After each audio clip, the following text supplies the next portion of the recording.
This episode of Working in Music Sucks is brought to you by Plugin Alley's weekly recall newsletter. Get tips, tricks, updates on sales, and so much more weekly. You can find a link to sign up in the description of this episode wherever you're listening. Now, let's get to the show. Plugin Alley presents Working in Music Sucks, the show where we talk about what sucks about working in music so you don't have the same problems. I'm your host, John Maciel, and if you're a returning listener, we're so glad to have you back. If you can do us a favor and drop a like if you're watching on YouTube, or leave a positive review on iTunes, we greatly appreciate it as it helps us get the podcast in front of more people who can benefit from it. And if you're a brand new listener, we're so happy you're here. And on today's episode, my friends, I want to talk about something that I love talking about because I'm a super nerd when it comes to it, and it's building systems for your studio. Now, when I first started, I didn't have any systems. It was all run and gun, try to figure it out. And, it's okay. I wasn't as busy. So in the beginning, in the first few years, I didn't really have a style either. So it was like, why would I have systems in place? Why was I even thinking that far? I was a creative after all. And back in those days when I first started out, I was like, it's all about the art. I wasn't thinking about it from a business perspective and from a scaling perspective. I was just thinking of it as like, I'm just recording bands for fun, things that I love. But ultimately my goal was like, I wanted to make audio full time. But I never thought of it in terms of building systems. I just like, when I get there, I'll get a manager. It'll help me with everything. But that's not a likelihood, and that's not the reality for a lot of people. So breaking down systems is really, really, really simple. It takes a little bit of time to start building these systems, but once you have them, they just become, gears in the machine. You don't have to think about it. Ultimately, the goal is to have these systems up to where they run in the background. You don't have to worry about it, essentially. And there's a couple ways to make your life easy. So once I moved to LA and I started working for producers and I started making records in a more full-time basis, I realized very quickly I needed to start creating systems that were very easy for me to maintain and do and replicate, but also speed up my workflow efficiency because timelines were so much faster. And I looked at a couple of things that I was doing a lot of and okay, how can I change this? How can I change that? So let's talk about one that's really simple, and that's like receiving money and depositing money or transferring money. And I looked at a lot of tools for creating a system where I can create an invoice type thing that would remember my invoice information and I can just email to someone. But then, I was like, well, how will I receive payment? How do I connect the bank account? And after doing some time, I found this program called Waves, not the audio company, but if you Google Waves invoicing, it'll pop up and I'll leave it in the show notes.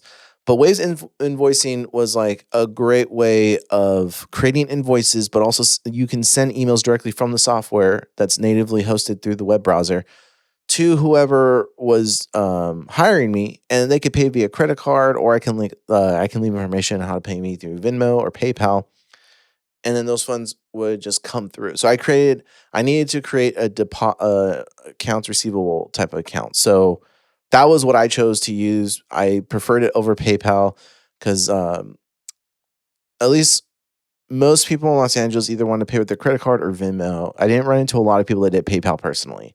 I did have the occasional PayPal person, but it was way more people using their cards and or Venmo. And I think every once in a while I got an Apple Pay, but pretty much Venmo and credit card. But creating that type of system where you don't even have to think about it. You're just like, you send the invoice, you get your payment. And the cool part about using the Waves invoicing too is you can program it to say, okay, after we send this, how long until we send a follow-up reminder? Because sometimes you send the email, you don't get paid. And then you have to remember that. So you go email, hey, can you pay me, and or set up a recurring invoice. With Waves invoicing, that was just, you can tell it right from jump, like, okay, it's due by this date. If not, give 2 follow-ups and it would handle it for you. Like you can just send it off and know that in a month, if you're not paid, you can be like, yo, what's going on? Where's my dinero? Let's go. So that's the first one. The next one was looking at file transfer. And there's a lot of options out there. But from working with a lot of producers, everyone uses Dropbox. Every once in a while, I'd have a Google Drive that someone would use. But for the most part, when it came to audio, everyone was using Dropbox. I know there's things like WeTransfer and other things out there, but just about everyone had a Dropbox, and that's what they were using for file transfer. So my system was pretty simple, where I had a huge working drive, and anytime someone contacted me, I would just add their email or ask them what their email was and add it to like a big Google Drive. And I would tell them, hey, in your Google Drive, you're going to see this Maciel's work drive. Anytime you need work or help from me or whatever, just do a save as copy, or you can watch the video in there if you've never done it before, and it will tell you how to do it, which kind of jumps to the video thing, but I'll talk about that in a second. But I created the system to where it was really easy for people to send me files. And if people prefer to do WeTransfer, that was fine. I would receive those files, I would download them, then I would upload them to a Dropbox, and then, send them back via WeTransfer or whatever it was. But for the most part, the Dropbox system was just so efficient. Like, everyone used it. So they were just like, oh, this is amazing and awesome. And I don't have to like, the part that really got me a lot of work was that, and for some reason, a lot of people don't know about the save as option in Pro Tools, where you can literally duplicate the session you have and then upload it and then tell Pro Tools, oh, put this copy with all these, and copy all these audio files and copy all this and put it into this folder. And then Pro Tools will do that within minutes. And then all of a sudden they have this folder that's living there. They don't have to zip it. They don't have to find a way to zip and then transfer. They just upload it to a Dropbox and they were done. And they absolutely loved it. And they loved that anytime they needed me to do work, they had a folder that they were in, and they could just move the files to the folder. Instead of uploading to a Dropbox, sending me a link, it was like, hey, I need you for this job. It pays this much. Can you do it? Yeah, cool. I'm uploading the files to Dropbox. So I had this system for working remotely for a lot of different producers, which was incredibly helpful. Another thing that I did was I made anything that I had to constantly explain to someone how to do or anything like that. I created mini videos, just nothing fancy, OBS, ScreenFlow, recorded with a USB mic, and hey, this is how you do a save as for a Pro Tool session. Hey, this is how you do an export for Cubase MIDI files. Hey, this is things that I realized with certain people I was having to explain.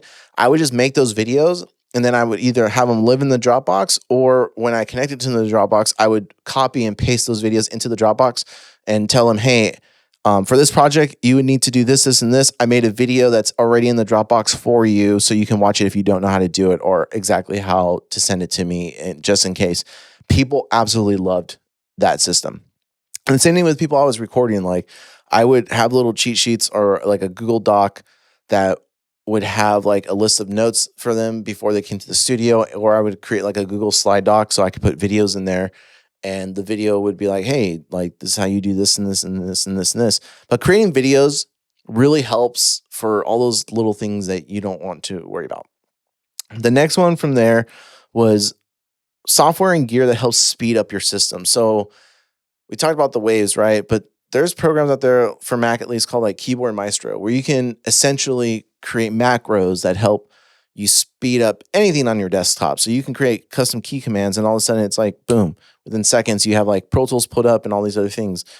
But having macros so that you can hit a button on, like, let's say a Steam Deck, and all of a sudden the Stream Deck pulls up certain things that you need without you having to go click like 10,000 different things. You've configured how your windows look, what plugins are popping up, and all that, all through the click of one button. And it is so incredibly helpful, especially if you're doing like to have a macro page set up for like when you're editing, or when you're editing guitars, when you're editing drums, when you're tuning vocals, when you're doing mix prep, and because you have different workflows for each. But having a system to where you can, in one button, pull up most things you need, and or change certain things, or automatically changes certain commands, and getting really kind of nerdy with it and embracing the nerd. It takes a little while to get that type of stuff going and set up. But when you do it, it will save you so much time, and you can do like a job that would have taken you 3 hours. If you do it well enough and program it, you can get like the really boring stuff out of the way really quickly within minutes, because you've programmed these macros, and then you can focus for like an hour on getting the actual edit done. And then, taking a break, reviewing, make sure it's good to go. And you're like, cool, I'll send it tomorrow, but I'm already done. So, you saved 2 hours worth of time, or, an hour and a half compared to normal. And that time adds up, right? So now are you not still getting paid the same, but now you're saving time. So you've essentially given yourself like a raise, if you think about it. And your work is still great and impeccable.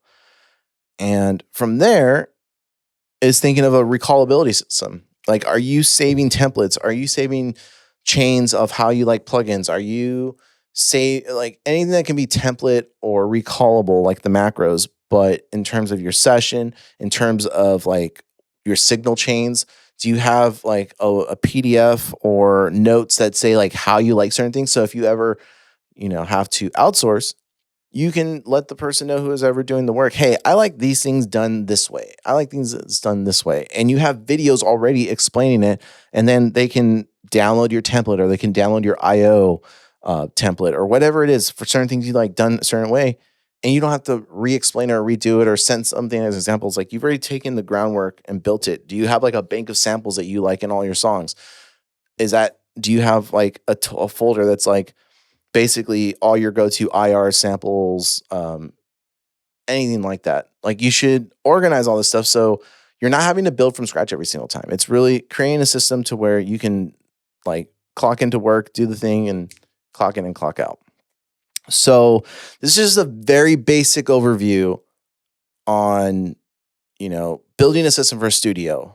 The last thing, I've talked about it a few times on this podcast, but a way of keeping track of everything that's happening on the record. I know when you're working solo, it's very easy to be like, I just keep a checklist of everything that needs to get done, or I make like a little like sketchboard and I everything always get done as it gets done. I really think it's in everyone's benefit that is a producer, mixer, engineer to use a productivity management software. So I mentioned ClickUp a lot, and ClickUp's great because you can make like a template for like a record, and basically it's like, for the record, you have like these certain tasks that need to get done, and you can create timelines and put in times and dates of certain things that need to get done on certain days. And you can sync that to your Google Calendar, and your Google Calendar, you can set up alerts so that you're alerted to all this stuff, so you can keep track of everything that needs to get done. And because you have it in a project management software, you can go look at everything that needs to get done, and then you can invite the band in also, so they can download the app and they can be on the same page, and or you can invite them to the Google events. But that way, everyone is on the same page all the time, instead of like, I'm in the studio, so I X'd off this thing on the board because we were done with it, and the band comes in and they're like, oh, that's where we're at.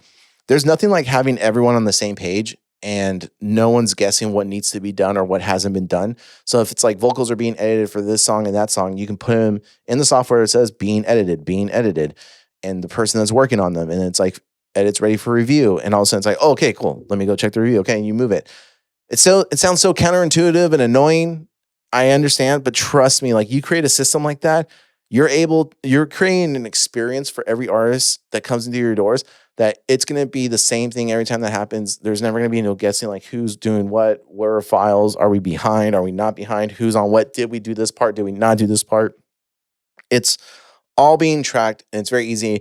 And after you do a couple of records and you use a productivity management software like that, all of a sudden you'll be able to be like, you know what, I do this every single record. People tend to do this. And just like your mixing templates, now you have it in a record template or a tracking template. And you can save it as a template in the software and pull it up every single time. And you can also on ClickUp, why I like it is because you have a tracker and you can hit record, and basically it will track how much time is, like, it will record the time. And you can go back and be like, oh shit, it took me like 3 hours to edit these drums. Man, I really need to either get better or charge more for my time. So that's it for this episode of Nerding Out and Building Systems for Your Studio. If you found it helpful, please share it with a friend you think would benefit from this episode. And if you want to keep talking about stuff like this, I absolutely love talking about systems and nerdy stuff like this for studios. I did it for so long, and I've helped so many people. It's just really fun to me. There's a link to the Plugin Alley Discord server in the description wherever you're listening. And until next time, remember, working in music sucks, but it doesn't have to with what you learned from this episode. Until next time, friends.